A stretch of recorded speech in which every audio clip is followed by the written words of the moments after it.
Hello and welcome to One Cool Thing. I'm Alex Clone and I'm here with Sasha Segan. And today we're going to be talking about the Microsoft Surface Duo 2. Sasha, I'm going to have to interrupt you from reading on the Surface Duo 2. And as you can see, this device, it's not quite a phone. It's not quite a tablet. It's somewhere in the middle, but it's also neither. We're going to call it a phone for the sake of making things easy in this video.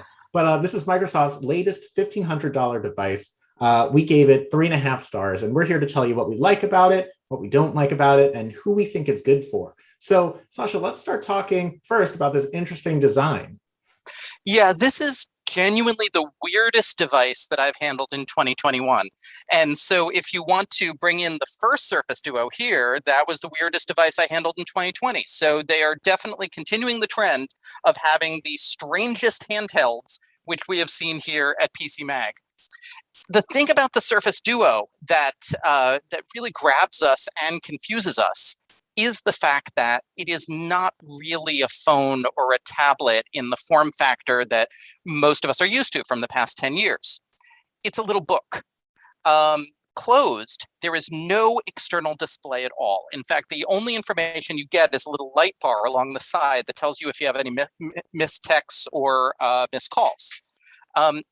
When you open it up, you can open it up and use it in various different postures, almost like a Lenovo Yoga laptop. And every posture has different features that do different things. So it's very flexible, and it does some things that no other phone does, but it also doesn't do things that, say, your Samsung Galaxy Z Fold 3 does, in that you can just pick up the Z Fold 3, turn it on, hold it up to your head and make a phone call. You can't really do that with the Surface Duo 2. Everything's a little more complicated. But on the other hand... Oh, sorry. I was going to say with the Surface Duo 2, if you want to make a phone call, you have to physically open it and basically turn the two screens around. And then you're still using a 3.6-inch wide, very large phone for a call. Yeah, so as you said, you open it, you turn one of the screens backwards, and then you have very much this phablet here. And it's got a flagship processor. It's running Android 11, Snapdragon 888, got great 4G and 5G reception. But it is kind of really wide for your hand, and it's wide to hold up to your head. On the other hand, can your Z Fold 3 do this? Can it sit on your table like a table tent and do a speakerphone call sitting on the table with you leaning back? No, the Z Fold 3, it's a little awkward to do that. You can unfold it like this, but it's not quite the same. This table tent mode really grabbed me in a lot of circumstances. It's great for watching videos. It's great for playing games. Such as Xbox streaming games with a controller. It's great for speakerphone calls. So that's a mode that made me go kind of wow about the Surface Duo. And then, of course, its main mode is having these two screens.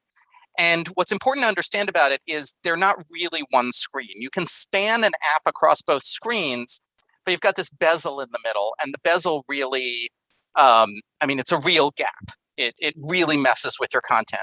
So what you really... Even here on the home screen, it's very prominent. Yeah, absolutely. So what you really want to be running is two apps. You want to have, say, I've got Google Drive here, and I've got a web browser here. Or I've got, here goes Microsoft OneNote with my web browser.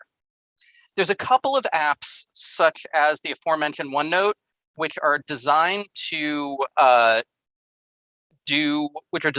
with the two screens. So, for instance, I have my OneNote index over here, and I have my OneNote text over here. But for the vast majority of apps, what you're really doing is you're looking at a web page over here and copying it into a document over here, or you're looking at a spreadsheet over here and writing an email about it over here. And so it's good for that productivity type of workflow if you're in spreadsheets a lot, or if you happen to do a lot of copying and pasting on your phone. Or if you, for instance, tend to like scroll down web pages, clicking on various links, but you don't want to have to always be fiddling with the back button. Like you can have your index web page over here and then the thing that you're reading over here. And yes, you can have two windows in other Android devices, but it's a little more awkward. The software interface for multi-windowing in Android is really unintuitive and often kind of doesn't work. Whereas here, the physicality of it really makes a difference. And so the hinge, I think a lot of this hinges on the hinge. There are many different ways, as you started to point out, that you can use it. What are some of your personal favorite ways that you were using it as you were reviewing the device? Okay, so I think one of the coolest uses here is the way the camera app works. And I'm loading up the camera app here to show you. So you've got the viewfinder on the top half, and then when you take a photo, you can review the photo on the bottom half. And for me, like, I never know whether the photos I'm taking are quite in focus, and kind of having to jump out of the camera app to look at the gallery always kind of brings me out of my flow. So having that right there to check that it's in focus, that's pretty neat. Although I will say you are at risk of looking like someone who uses a tablet to take photos.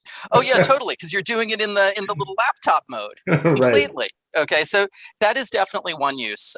As you said, the copying and pasting, another use. Another thing that I really liked about it was specifically using the New York Times news app, because when I would tap on articles on the front page of the virtual newspaper, the article would then open in the other window. And so that's a really pleasurable experience. Can we talk about some of the things that don't work so well with the two different screens?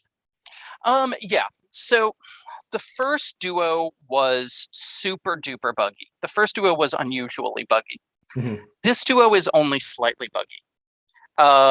I have more faith in Microsoft right now to fix the bugs, but there are some things that are not working so well, such as auto rotation. Right. So you see here, oh, it's working now. The last take we did on this video, the rotation totally wasn't working. So there you go. Sometimes it works, sometimes it doesn't. The cameras are not terrific, especially in low light. They have the flagship level specs, but when you compare them to another flagship, like say the Z Fold 3, they're just not quite there yet. And two giant screens in a relatively thin device means the battery life is not great.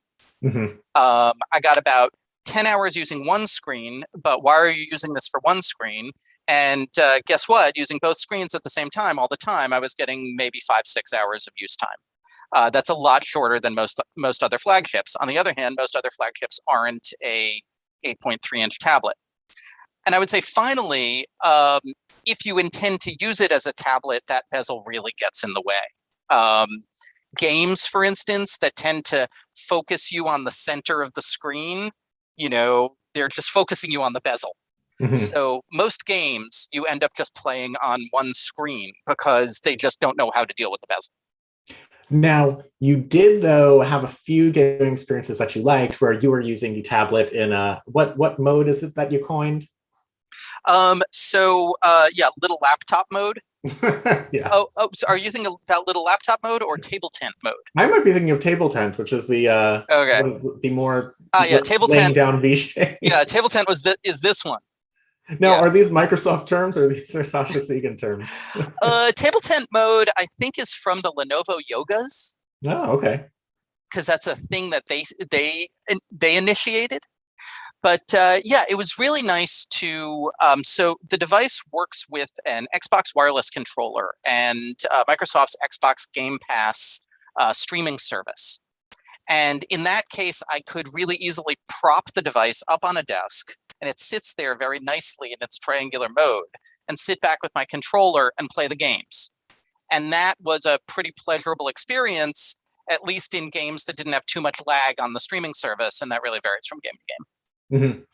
And so I think we've covered pretty well what you can and cannot do with these dual screens. Let's talk just a little bit more about how this functions as a phone with the hardware and the connectivity, because ultimately, even though we're saying it's not quite a phone and it isn't quite a tablet, it is essentially being sold as a phone and we're reviewing it as a phone. So let's talk about it as a phone.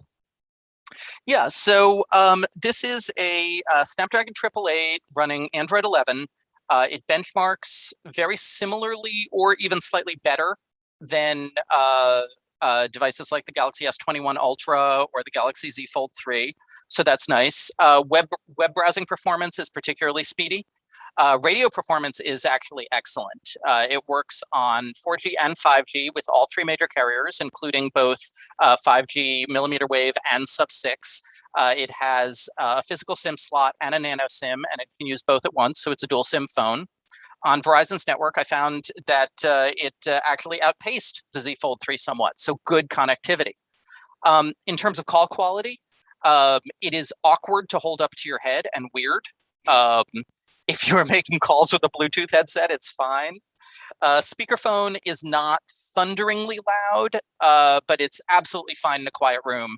And once more, as I said, using this table tent mode for the speakerphone is it's a fun way to do it. It's a nice experience. Mm-hmm. So I guess this brings me to my ultimate question: who is this for? Yeah, who is it for? I mean, who is it for?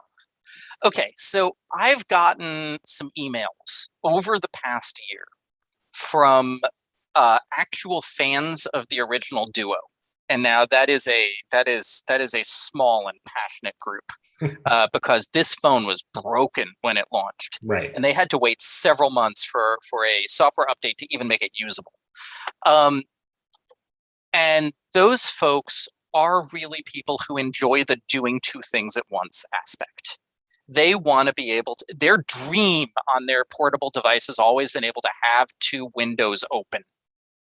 And if that's you, if you're that person, if you are referring to one thing and copying it to another, if you're writing an email about one thing while looking at a web page that you're writing the email about, if you're really sick of using that Android multitasking button to flip back and forth through apps, that's who this is for.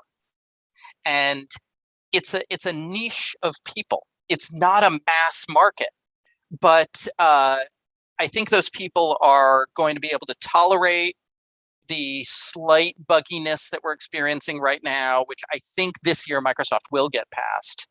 And they'll enjoy not having to flip back and forth between apps. Right. And so ultimately, that's why we gave the phone 3.5 stars. You very clearly state that a device that is this niche would never get our Editor's Choice Award. But I do think that that rating makes sense because we are recommending it to a very specific subset of people. And if that happens to be you, you just might love this phone. Yeah, I mean, I've run into a couple of those kinds of products recently. These products where they're not for everybody. They're not even really for most people, but a few people are really going to like them. That e-ink monitor, for instance, that I reviewed recently. Mm-hmm. And the Duo 1 was a device I could recommend to no one because of the bugginess. But the Duo 2, they've made it. You can check it out now. All right, so that is the Microsoft Surface Duo 2. It is a major step up from the original. It is a $1,500 phone. We gave it 3.5 stars. For more on it, you can see our review. It's on PCMag.com. Thank you for tuning into One Cool Thing, and we'll see you again next time.